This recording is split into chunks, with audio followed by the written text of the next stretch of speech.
pile of stones on the road made the couple sense impending doom, for it signaled bandits blocking their path. Their daughter asked about the stones curiously, when an arrow suddenly pierced her mother's chest. The father frantically threw back the curtain, grabbed an axe from the cart, and ordered his children to stay hidden, before charging into the fray. But he was no match for the bandits. A single clash left him slashed. The brutal outlaws taunted the wounded man, until a scarfed brute stepped forward, and finished him with a merciless thrust, dumping his body like trash by the roadside. Inside the cart, the siblings trembled violently, as the bandits cared only for plunder, not lives. They approached to check the cart's contents. The children would be discovered. The bandits moved cautiously, fearing ambush. One man lifted the curtain, while another stood ready to strike. But only goods filled the cart, no threat.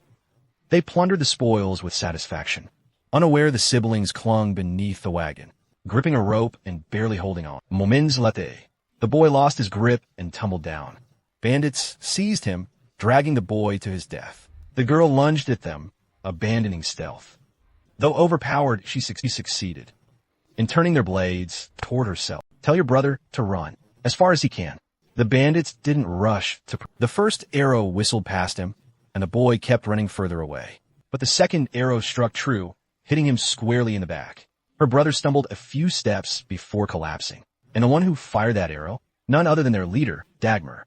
Now, the girl was the only one left. The hooded bandit grabbed her, ready to finish her off along with her family. But the bald bandit pushed forward, demanding it was his turn to do the deed.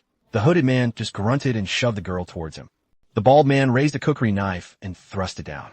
At the last second, Dagmar barked an order. Spare her. He strode forward, scrutinizing the girl closely. He checked her teeth, then commanded, take her back to camp. Touch her again, and you die. The girl didn't understand their sudden mercy, but fear kept her silent. She had no choice but to follow. They trekked through woods, forded a stream, and traversed a deep gorge. A precarious makeshift bridge spanned the chasm. With each step, the old timbers groaned ominously. Beyond the bridge lay the bandits' camp. A young boy, seeing the party return, rushed to greet them. When Dagmar saw the boy, his demeanor softened noticeably. The boy was maybe 5 or 6 years old, the same age as her brother. A chilling thought struck her. Dagmar spared her to be the boy's toy. Raised by these monsters, the boy must be a little monster himself. The thought of her future filled her with utter despair. They killed not just her brother, but even gave his toy to that little demon to play with. What surprised her was that while the boy cherished the toy, his eyes locked onto hers as if sensing its tainted origin. Instead of anger, hope ignited within her. This clever girl saw her escape route. Late that night, bandits feasted on meat and ale, leaving the girl bound alone. She spotted the boy hiding in a tent and whispered for water. As predicted, he brought a cup. Seizing the moment, she praised him. You're different from them. But then, Dagmar noticed his son's furtive movement. The ruthless killer instantly deciphered her ploy. He slapped the boy, snarling. Next trick she pulls, I'll take her finger. Beat her now, he ordered, to remember. The boy trembled in silence. Her plan foiled, despair washed over the girl. Worse was yet to come. The bald one vanished from the feast, reappeared behind her. Make a sound, he hissed, blade at her throat. And you die. His hands began their violation. 10 years since I had a woman. Frozen, she endured. Silent tears fell. Suddenly, Longhair materialized, halting the assault. Dagmar's right-hand man stood firm despite the blade. But Longhair swiftly knocked the knife from his hand and shoved him hard onto the ground. Since the chief ordered no one to touch the girl, Longhair decided to teach Baldhead a lesson. Though Longhair had the upper hand, Baldhead fought dirty, sneaking a groin shot before tackling him down. Soon, their brawl drew other bandits. All gathered to watch. Only the girl noticed. Baldhead's knife had fallen.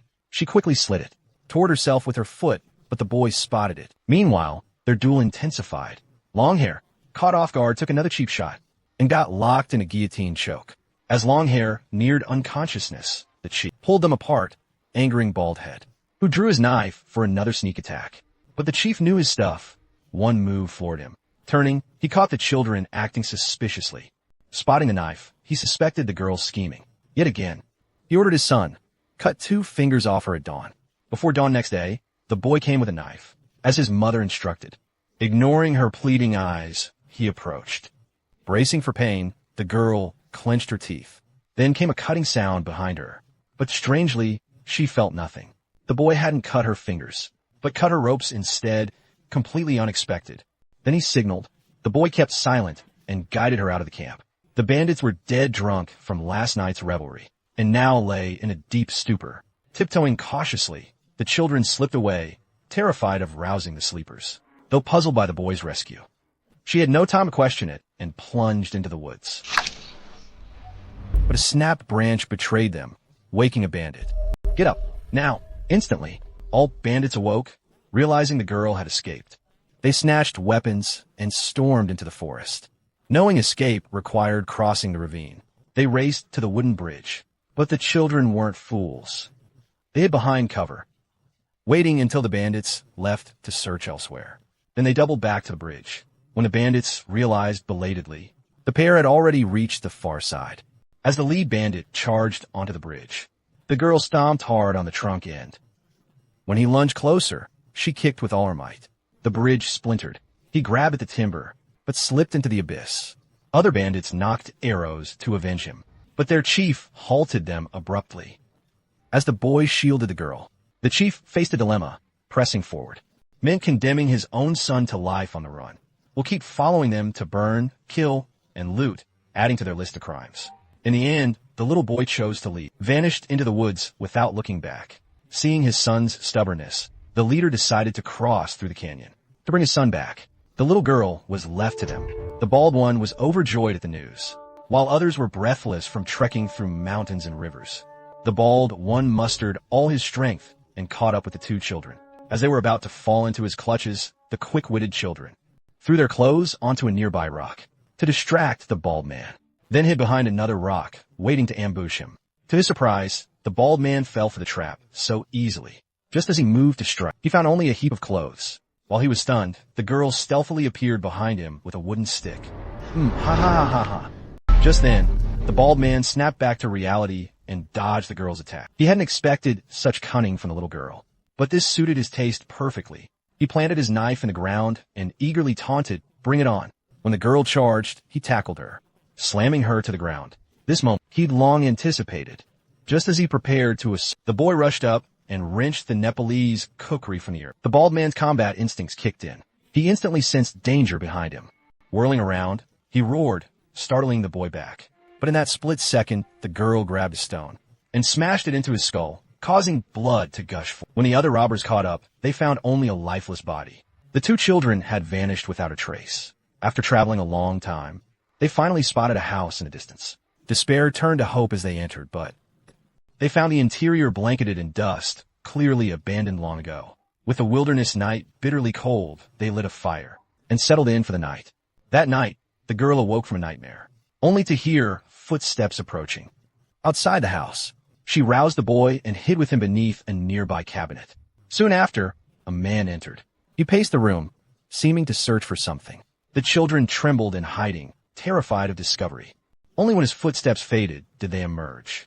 But the man had tricked them. His departure was a ruse to lure them out.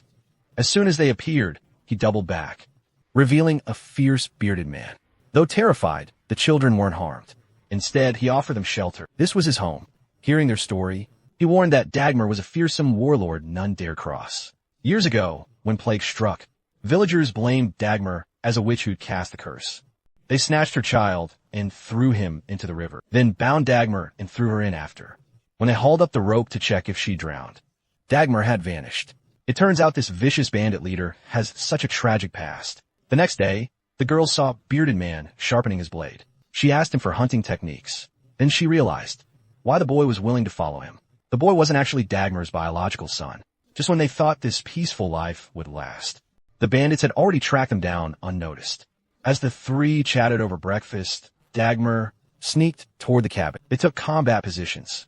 The bandit called Spear led the approach, while others lay in ambush nearby.